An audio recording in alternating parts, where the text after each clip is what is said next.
Hmm. Hmm. Huh? Ah, good morning. So we meet again.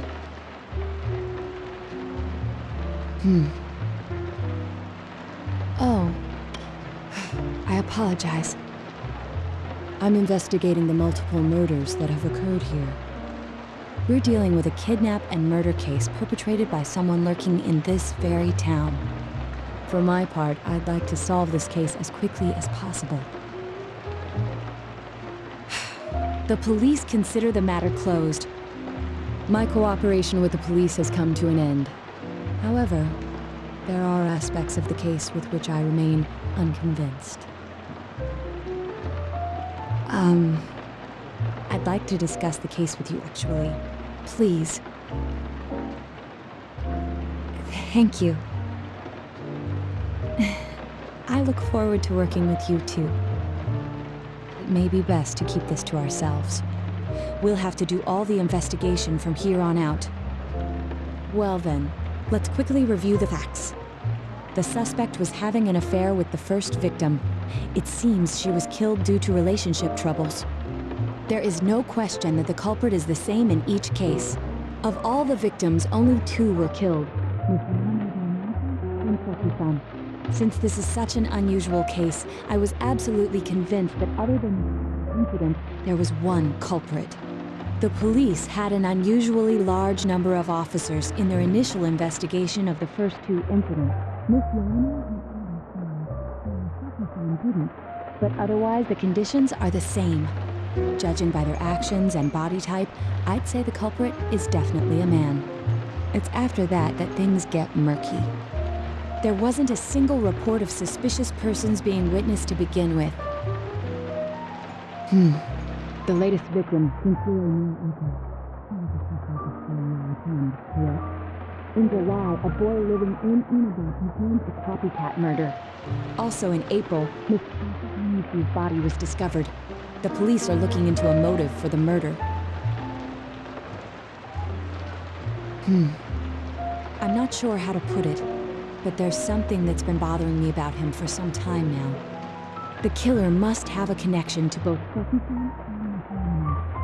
Last month, the suspect attempted to kidnap a 7-year-old girl of Iniba, resulting in his arrest. It was only when he took me into town that we caught him in the act, identifying his modus operandi in the process. But other than that point, the rest comes from our assumptions based on walking a moment ago. Truthfully, not all the hitches that were nagging at me have been answered yet. We were separated at the time. If he had used his method twice and failed both times, he would hardly have continued using it. And yet, he did. No, if that were the case, his motive for killing them would be even more inexplicable, and he has already been arrested. At the time, the police had no idea that there had been other attempted murders related to the case. Yes. There are many such cases and culprits. It's the eternal conundrum for crime investigators. Without any new data to work with, there isn't much I can do. To find facts that even they overlooked would be difficult indeed, now that over half a year has passed. But there must be someone in town who meets all the criteria for this case.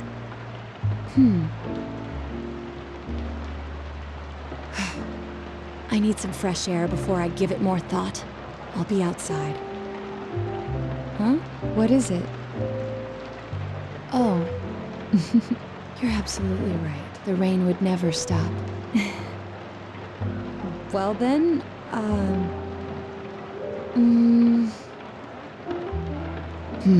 let's go over the finer points.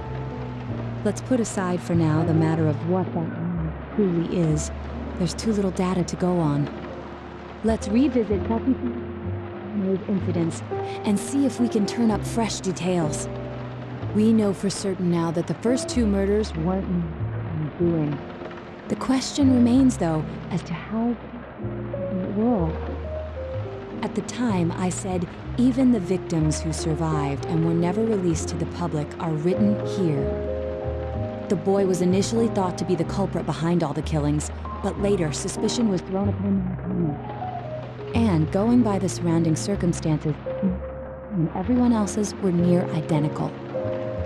But regardless, the fact remains that Naoto has committed his crimes. I heard it was because there was so little information about the case at the time, but the rumor is after resigning from his last job, he took up the family delivery business. Before that, he was 𝘺𝘰𝘵𝘰 only victim was missing. It was a copycat killing that mimicked the true culprit's method. I realize now that we've heard almost nothing from the family's perspective. For now, we need to keep in mind that the culprit knows who we are. He would have been the first two cases when the victims died. A visual examination and standard palpations indicated that he seems perfectly normal. It's certainly unusual to question someone with as strong an alibi as hers multiple times, but the time from kidnapping to that point seemed too short. It was a matter of minutes. The bizarre condition of the corpses that caused such commotion is probably because they died on the other side. There's nothing much inside that suspicious object. No unusual vehicles have been sighted. I'd expect someone to notice, since most of the victims vanished during the day. As a result of his arrest, the police admitted that 𝘕𝘠𝘰 was a mere copycat killer. Each victim was taken at a different scene, yet was almost immediately after being kidnapped. Such a bizarre experience with mental and physical fatigue on top of it. It's only natural to be confused. What intrigues me is the inconsistency. Though the notion goes against the detective's code, had we let our emotions responsibility on you. Therefore, we have no convincing motive for After all, there are countless examples of people disappearing for a few days. It all seems to suggest that someone else wrote this warning letter while observing the entire case. From the list. But everything in his testimony and his bearing, no matter what they looked at, they found nothing suspicious. And of course, I was desperate to gather as much information as I could.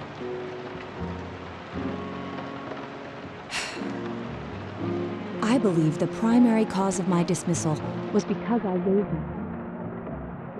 Not everyone welcomes my collaboration when it comes to solving cases. At first I was failing to understand and failing to listen are rather different things. In fact, the overwhelming sentiment with the police force is to end this case with his arrest. It's for him and his fellow officers' fight to convict the suspect. No matter how many times they tried, it would always be too blurry to read. If he truly is twisted enough to believe that murder is a murder people, I think that would have shown through. After that, there were multiple attempted murders. Negative. Therefore, the culprit must be taken.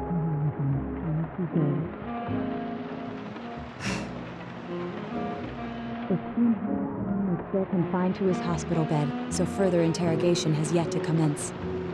We'll have to see what he can tell us about them, though it appears he's in no condition to do so at the moment. I performed my own research after the incident. Still, I couldn't find any information on how they're related to the other world. Preventing the 𝘺𝘰𝘵 from reaching him. There's no doubt in my mind that this is a kidnapping by the same culprit who is behind the others. Given the efficiency of the culprit's methods, I would assume a vehicle larger than a sedan. However, I would go as far as to say that it took place in front of their houses. The culprit didn't sneak in. He came boldly up to the front door and pressed the doorbell. I examined it and found no trace that entry had been forced. And remember, the previous corpses left no sign that their deaths had anything to do with it. And yet, I definitely saw someone. And maybe the reality turned out to be far beyond what I'd imagined. No, I doubt she'd let her guard down for anyone who rarely came to their house. But the circumstances are different for her. I'd rule out her classmates. This is beyond the capacity of an elementary school student. I'd have this letter checked at a crime lab if I could, but even then I doubt they'd find anything. If this letter is real, what's most important isn't what it says. The text is a warning, while the subtext expresses the culprit's confidence that we can't use it to pinpoint his identity. They did indeed.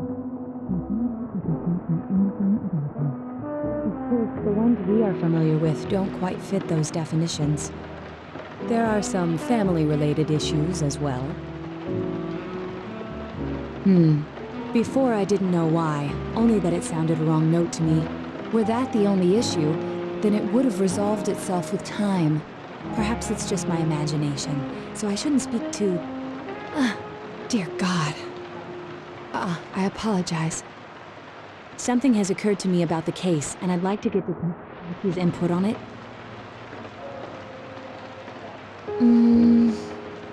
Yes. A member of the police force. That is an interesting approach. It would certainly explain the lack of witness reports. It's a possibility. I agree.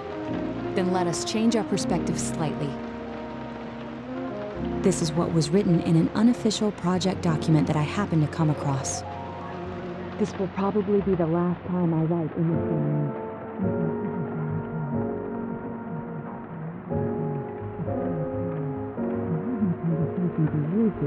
So I believe he is acting alone. From the documents we found in the car, we know Naoto had some sort of dealings with them. Even the victims who survived and were never released to the public are written here. This means the culprit knows in great detail who has been interfering with his crimes. There's another item of note here. A summary career with details about the case. I also recovered a diary from the driver's seat. Most likely. Perhaps that's why we're seeing this now. It can't be. It all falls into place. Everything is exactly the opposite of what it first seemed. It was another party who someone else killed them. If only I'd been more thorough in putting the facts together. Damn.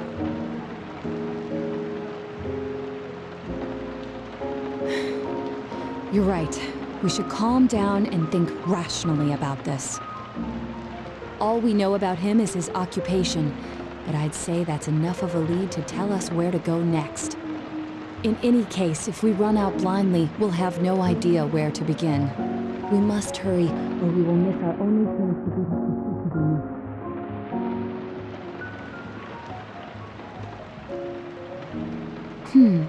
I suppose there was that politician who visited. He saw the rumors about the trial. He certainly thought you testified that you couldn't recall much of what happened. What we saw there wasn't symptoms at all. No wonder the perpetrator has eluded the police. Who can say? I believe it was at least partially his own intention as well. Still, there's no point in applying the principles of law like that.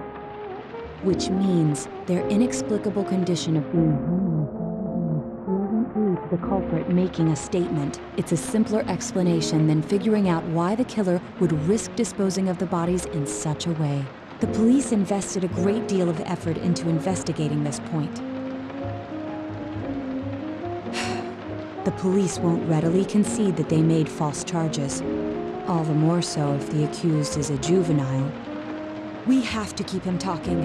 If we can discern his intentions, perhaps we can somehow deal with him. Although once he enters, he may find there's no way out. She must have received packages from him during the times she was home alone, meaning we wouldn't know his face. Yes. After leaving him with nowhere to run, he probably thought for the first time, once we talk to him, the mystery of this world and the rest of the case can't be far behind. I see. We know for certain that the culprit must be using a large SUV. Finally, it must be someone who could approach Senpai's house without arousing suspicion. He was cornered. It's highly probable that he escaped there. I had been expecting a trick along those lines, so I was somewhat prepared.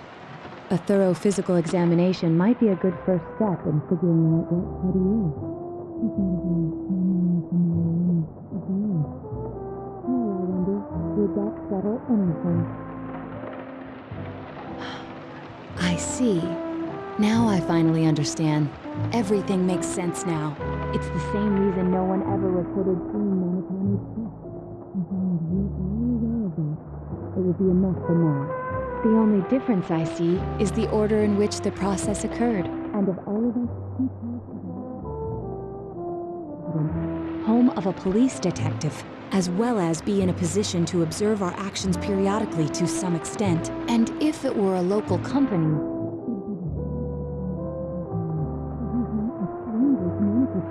in fact, he could use his position to his advantage and hide critical information.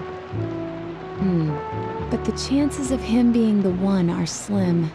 He returned immediately to the city after his inquiry. This is still only a tentative theory. We should work to confirm it as soon as possible. I can't say for sure until I gather more concrete evidence. I have no doubt that the culprit will continue with his attacks. Much of our speculation could be tested if we could ask him.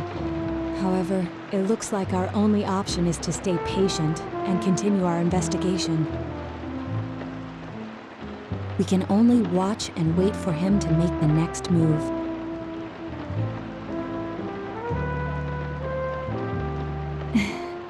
Yes, you have my gratitude.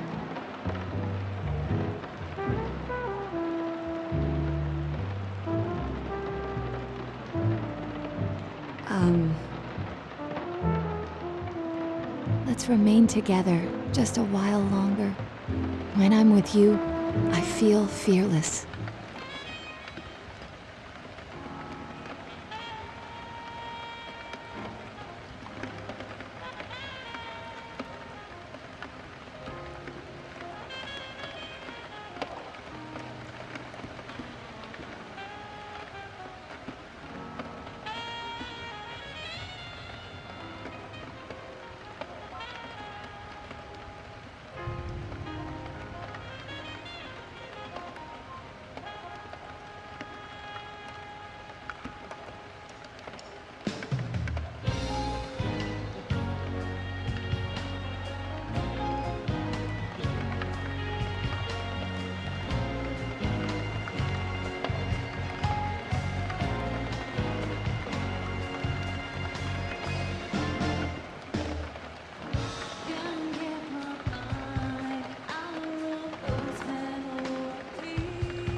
People are beginning to stare. I don't think we should stay like this much longer.